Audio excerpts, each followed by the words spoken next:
بلوچستان کے شہر سبی سے ہمارے گدروشیا پوائنٹ کے نمائندہ سید جاوید شاہ کی رپورٹ کے مطابق پی بی آر سبی کم لہڑی سے آزاد امیدوار ملک عارف علی نے ڈومکی کیمپ سبی میں پرہجوم پریس کانفرنس سے خطاب میں کہا کہ چونکہ میں نے آزاد امیدوار کی حیثیت سے اپنے کاغذات جمع کرائے تھے، لہٰذا میں سردار یار محمد رند کی سردار کوہیار خان ڈومکی کی حمایت کے بعد میرا الیکشن لڑنا ممکن نہ تھا، لہٰذا دوستوں اور سردار یار محمد رند سے مشاورت کے بعد میں نے سردار کوہیار خان ڈومکی کے حق میں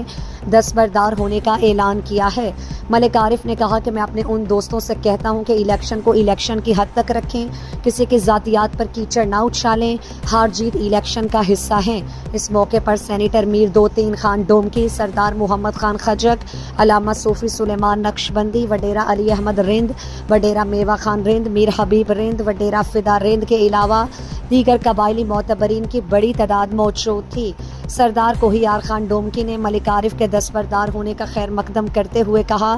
کہ انشاءاللہ میری جیت سبی عوام کی جیت ہوگی۔ کامیابی کے بعد سبی کی عوام کے درینہ مسائل پر بھرپور توجہ دوں گا۔ انہوں نے سردار یار محمد رند کا بھی شکریہ ادا کرتے ہوئے کہا میں سردار یار محمد رند کا بھی بے حد مشکور ہوں جنہوں نے ڈومکی گروپ کی حمایت کی۔